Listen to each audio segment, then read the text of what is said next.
नमस्ते सबैजनालाई फेरि पनि स्वागत छ। आज हामी educational psychology chapter 1 educational psychology for टिचर्सको पार्ट 2 क्वेसन नम्बर 6 बाट सुरु गर्छौँ है त। ल, specify the needs of educational psychology for teachers. शिक्षकहरूको लागि शैक्षिक मनोविज्ञानको आवश्यकताहरू निर्दिष्ट गर्नुहोस्। कुनै पनि शिक्षण सिकाइ कार्यमा संलग्न शिक्षकका लागि मनोविज्ञानको आवश्यकता हुन्छ। शिक्षण कार्य एक जिम्मेवार, चुनौतीपूर्ण एवं महत्त्वपूर्ण भएकोले शिक्षकलाई शिक्षा मनोविज्ञानको अध्ययन आवश्यक हुन्छ, किनभने शिक्षकको शिक्षण कार्य उद्देश्यपूर्ण एवं कलात्मक हुन्छ। मनोवैज्ञानिक नियम, सिद्धान्त, तथ्यहरू शिक्षाको क्षेत्रमा प्रयोग गरी सिकारुको शारीरिक, मानसिक स्थिति पत्ता लगाई सो अनुरूपको व्यवहार गर्न सहयोग गर्नुपर्दछ। यसको गहन अध्ययनबाट मात्र सही परामर्श र निर्देशन प्रदान गर्न सकिन्छ। व्यक्तिको व्यवहारको अध्ययनसँग गाँसिएको शिक्षा मनोविज्ञानको अध्ययन बिना शिक्षक लङ्गडो प्राय हुन्छ। शिक्षण कार्यलाई सफल तथा विद्यार्थीको उद्देश्यहरू हासिल गर्नका लागि शिक्षकलाई मनोवैज्ञानिक सिद्धान्त अनिवार्य रूपमा प्रयोग गर्न जरुरी छ। शिक्षकका लागि मनोविज्ञानको आवश्यकतालाई यस प्रकार प्रष्ट पार्न सकिन्छ।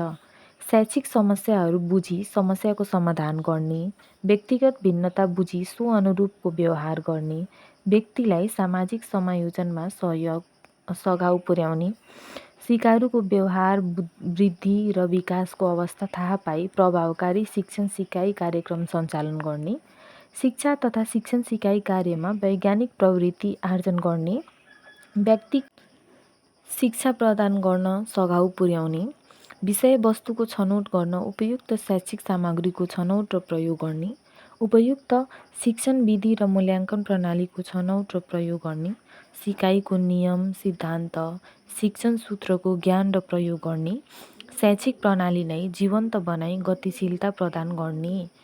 यिनीहरू रहेको छन् हाम्रो शिक्षणका लागि शैक्षिक मनोविज्ञानको आवश्यकताहरू। अब हामी क्वेसन नम्बर 7 मा जान्छौँ। How do you so the relation between education and psychology? शिक्षा र मनोविज्ञान बीचको सम्बन्ध कसरी देखाउनुहुन्छ? शिक्षाले मानिसको पूर्णताको विकास, व्यक्तित्वको विकास, क्रियाकलापको विकास, व्यवहारिक तथा सामाजिक पक्षको विकास गर्न सक्नुपर्दछ। मानव मात्रको सामाजिक, आर्थिक, राजनीतिक, शैक्षिक, शारीरिक, मानसिक, व्यवहारिक, रुचि, चाहना, क्षमता, आवश्यकता सबै पक्षको विकास गराउनुलाई बहुआयामिक विकास भनिन्छ। शिक्षा मनोविज्ञानको एउटा शाखा हो जो शिक्षण र सिकाइसँग सम्बन्धित छ। त्यसैगरी शिक्षा मनोविज्ञानले व्यक्तिको जन्मदेखि वृद्धावस्थासम्मको सिकाइ अनुभवको वर्णन र व्याख्या गर्दछ। शिक्षा र मनोविज्ञान एक अर्कामा परिपूरक छन्। मनोविज्ञानले शिक्षाको निमित्त, आधार वा जगको रूपमा काम गर्ने भएकोले यी दुवै बीच घनिष्ठ सम्बन्ध रहेको छ। सिकारुको सर्वाङ्गीण विकासमा मनोविज्ञानले ठूलो महत्त्व राख्दछ। मनोविज्ञानले शिक्षाका शैक्षिक उद्देश्यहरू, शिक्षण विधि, प्रविधि, मूल्याङ्कन जस्ता कार्यमा सहयोग पुर्याउँदछ। शिक्षण सिकाइ प्रक्रियामा आउने समस्या समाधान गर्ने उपायको खोजी गर्न शिक्षा र मनोविज्ञान दुवै बीच सम्बन्ध आवश्यक हुन्छ।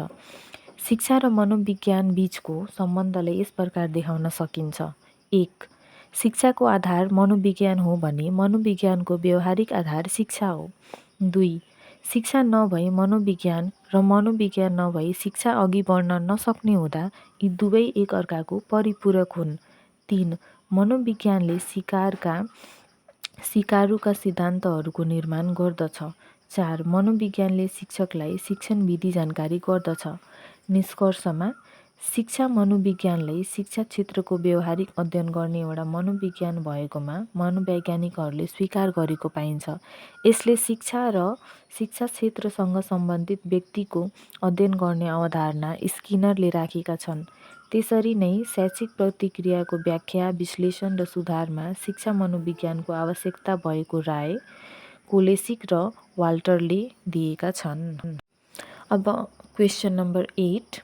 Differentiate between education and psychology with examples. शिक्षा र मनोविज्ञान बीच उदाहरणसहित फरक छुट्याउनुहोस्।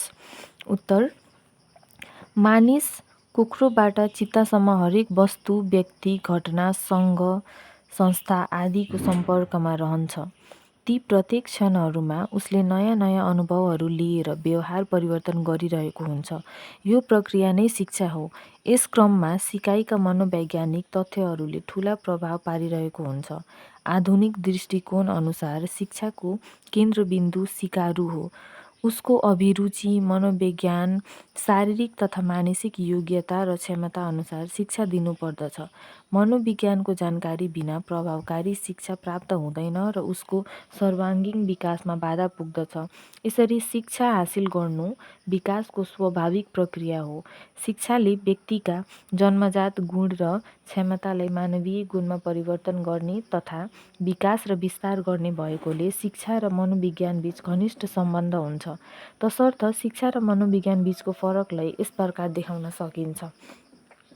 शिक्षा यो व्यवहारिक वा प्रयोगात्मक पक्ष हो। मनोविज्ञान यो सैद्धान्तिक पक्ष हो।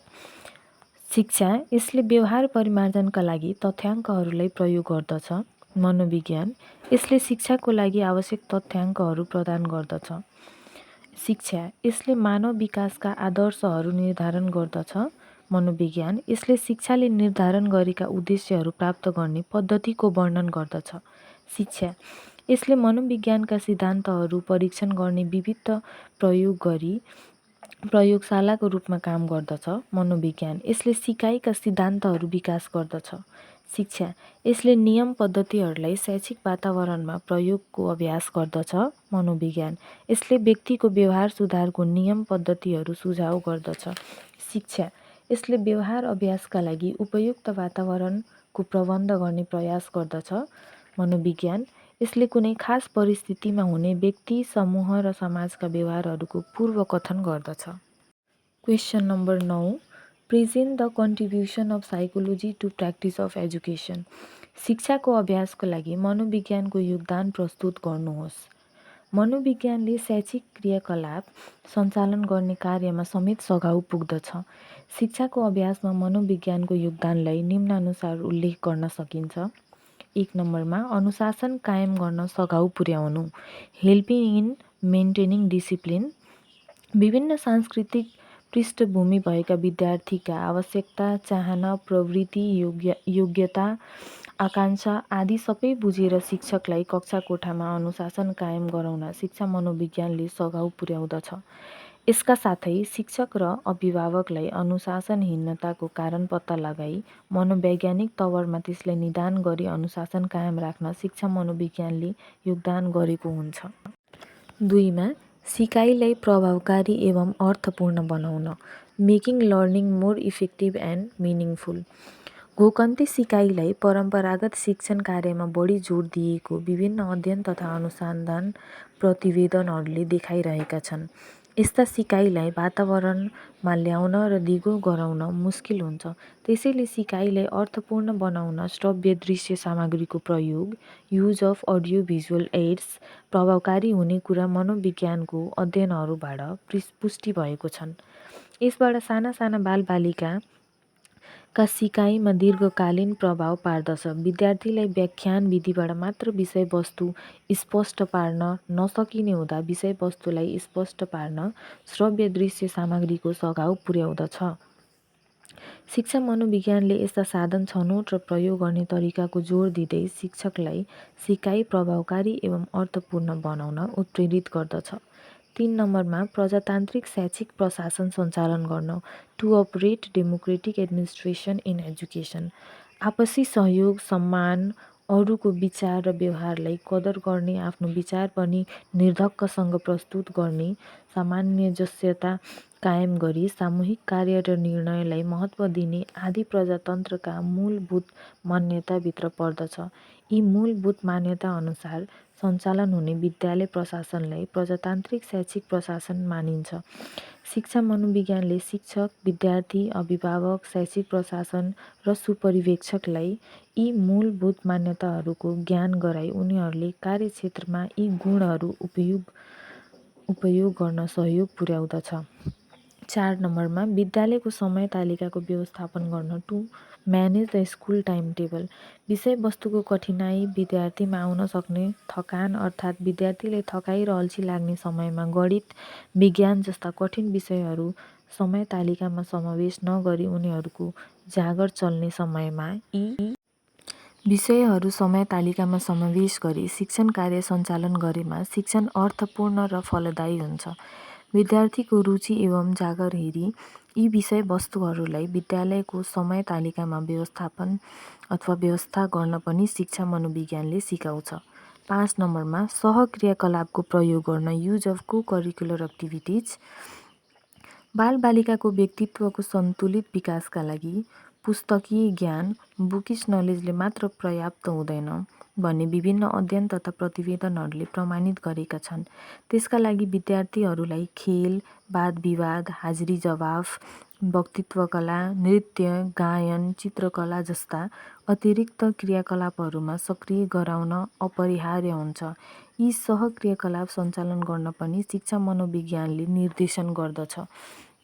6 नम्बरमा पाठ्यक्रम लेख्न, उत्पादन एवं प्रयोगमा सहयोग गर्न helps to write production and use of text books.